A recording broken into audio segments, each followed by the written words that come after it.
nós temos o poder de escolha. Se nós caímos barranco abaixo, como Pedro caiu, e nos vitimizamos, botamos a culpa no pastor, botamos a culpa na igreja, botamos a culpa no fulano, terceirizamos a culpa para Deus e ficamos vítimas lá embaixo, ou se nós nos levantamos e permitimos Deus nos usar da forma que Ele quer. Quando o medo fala mais alto, você já agiu por conta do medo? Olha o que diz esse versículo. Então Pedro saiu dali e chorou amargamente. A gente está num contexto onde Pedro nega 3 vezes a Jesus. E a minha pergunta para você, bem clara, é... A gente é acostumado a julgar Pedro, né? Ah, Pedro negou Jesus, como que ele foi capaz de fazer isso?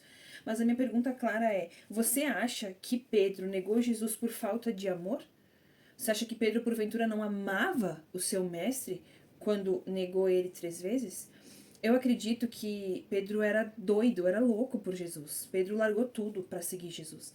Só que aqui a gente está falando de um contexto onde levaram o mestre dele, tiraram o mestre dele e ele estava indo a caminho de ser morto, de ser entregue pelos seus. Pedro é uma pessoa, ser humano, assim como eu e você, e ele é levado a agir dentro de um tamanho estresse. Então Pedro reage a essas perguntas, eu tive com ele, você era um deles, você andava com eles, você ficava com ele. E aí Pedro, naquela questão de pensamento, né, o pensamento de sobrevivência, preciso me defender, preciso cuidar de mim, ele é levado a agir por conta do medo. Pedro com certeza teve medo de também pagar alguma consequência por andar com Jesus ou por estar com Jesus. Só que isso é um instinto de sobrevivência, entende? Isso é um instinto que Pedro não parou para pensar nas consequências do que ele estava fazendo, ou não, eu não posso, porque isso, não. Na hora onde ele é confrontado 1 vez, 2 vezes, 3 vezes, o que gera esse pensamento, a situação ali de estresse que ele é movido pelo medo, o primeiro pensamento que vem por conta desse sentimento do medo é de autossobrevivência, eu vou cuidar de mim, eu vou me defender, então não, eu não conheço esse cara, não, eu não tive com esse cara aí, já falei que eu não conheço ele, juro que não conheço esse homem, e que Deus me castigue se eu não tô dizendo a verdade. Olha a agressividade verbal com que Pedro se defende pela 3ª vez. Eu já falei que eu não conheço esse cara.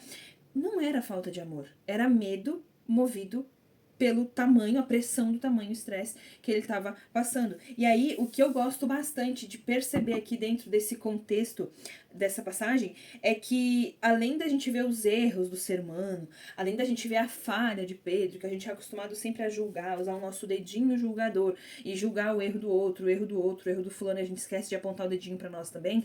O que eu gosto bastante dessa passagem é porque aqui a gente já vê 3 coisas em específico, tá? Das 3 negações de Pedro, mas a gente vê 3 coisas em específico. A primeira coisa que a gente vê aqui é a graça de Jesus sobre a vida de Pedro. Você acha, porventura, que Jesus já não sabia que Pedro ia negar ele? Se você ler uns versículos antes, você vai ver que Pedro vai lá e fala, meu mestre, eu morrerei contigo, se for necessário. E aí Jesus fala o quê? Para, seu bobo, não fala isso. Hoje mesmo, antes do galo cantar, você vai me negar 3 vezes. Então Jesus já sabia disso, mas mesmo assim, Deus derramou a graça dele sobre a vida de Pedro. Então, a graça de Jesus em estar ali com Pedro, em cuidar de Pedro, Jesus não abandonou Pedro, nem antes, nem na promessa ali, né? Sai daí, seu bobo, eu sei que tu vai me trair. Não abandonou ele antes e não abandonou ele depois desse feitio também. Volto a repetir, por quê? Porque Jesus, ele vê o que se passa no nosso interior, muito mais do que sai da nossa boca. Jesus vê o que vem do coração. Então Jesus sabia que Pedro o amava. Ser humano erra, ser humano é movido pela questão da sobrevivência, é movido pelo medo, é movido pela pressão do ambiente.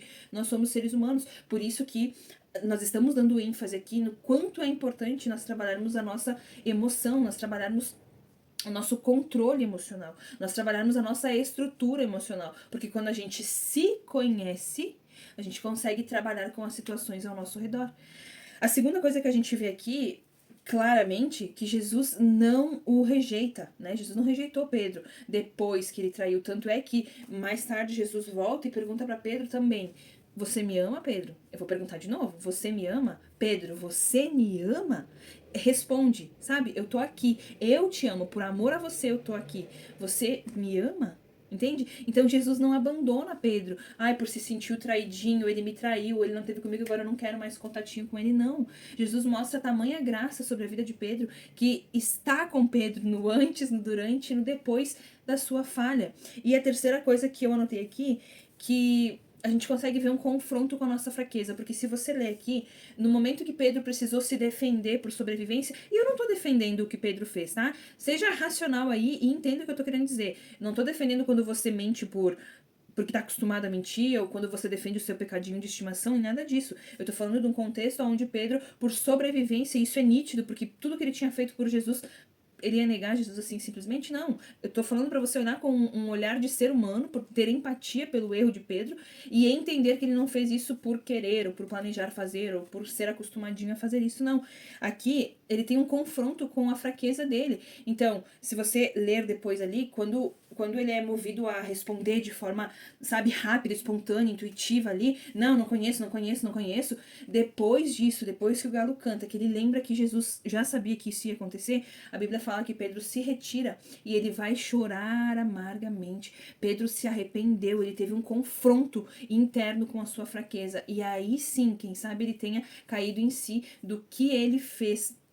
Mas Jesus vem depois disso e ele restaura Pedro. Então Pedro negou, Pedro pecou, Pedro agiu por um instinto humano de sobrevivência, se arrependeu depois disso, e Jesus, que é maravilhoso e que conhece as nossas intenções do coração, ele vem e quando ele pergunta para Pedro, Pedro, tu me ama? Ele tá restaurando Pedro, ele tá dizendo para Pedro, Pedro, calma, eu entendi que tu errou e tal, mas eu tô aqui. Olha que Jesus magnífico é esse, cara, eu acho Jesus lindo demais. Então, aqui a gente vê que além do erro de Pedro, além da queda que Pedro teve, tudo que eu já falei, né, de agir pelo medo, de pensar em se proteger, de gerar o comportamento de negação, de evitação, muito além do comportamento de queda, é interessante a gente analisar o que Pedro permitiu que Jesus fizesse nele além da queda. Ok, ele caiu feio, foi um barranco que ele capotou, né? Agora, o que ele permitiu Deus restaurar na vida dele depois dessa queda. Ele se entregou para Jesus, ele entregou a vida dele para Jesus de forma tamanha que ninguém mais segurou esse homem. Depois você vai ver tudo que Pedro fez, tudo que Pedro foi usado por Jesus para alcançar milhares de vidas aí afora. É incrível. Então, muitas vezes nós também precisamos ter esse confronto com a nossa área de maior fraqueza. Muitas vezes a gente cai, a gente tem essa queda abrupta, porém, nós temos o poder de escolha. Se nós caímos barranco abaixo, como Pedro caiu, e nos vitimizamos, botamos a culpa no pastor, botamos a culpa na igreja, botamos a culpa no fulano, terceirizamos a culpa para Deus e ficamos vítimas lá embaixo, ou se nós nos levantamos e permitimos Deus nos usar da forma que Ele quer nos usar, para que a nossa queda fique lá no passado mesmo e seja usada como testemunho para nos impulsionar para o alvo, para aquilo que Deus realmente nos criou para ser. Então, eu até anotei aqui a frase, anota aí para você. A questão não é o tamanho da queda, mas o quanto deixamos Deus nos restaurar depois dela. O que você tem permitido Deus fazer na tua vida depois dessa queda que você teve aí, desse barranco que tu rolou aí pra baixo? E pra você pensar, pra gente finalizar aqui, você já prometeu algo pra Deus e não cumpriu? Você já falou algo pra Deus que foi em um momento ali movido a medo, movido a um desespero, movido a uma tristeza? Já fez alguma promessa pra Deus e porventura não cumpriu? Respondi pra você. E depois da sua queda, como você agiu? Você vem realmente com o coração com sede de Deus para viver o que Ele tem para você? Ou você realmente tem deixado-se e aceitado viver lá no buraco da queda onde você caiu e acha que não tem solução para se levantar? Se Pedro teve essa saída, essa solução, essa restauração de Jesus, por que porventura você acha que eu e você não teríamos? Não esquece, Jesus ele vê as intenções do coração muito além do que sai da sua boca. Então, entrega a Jesus tudo e tudo ele fará por você.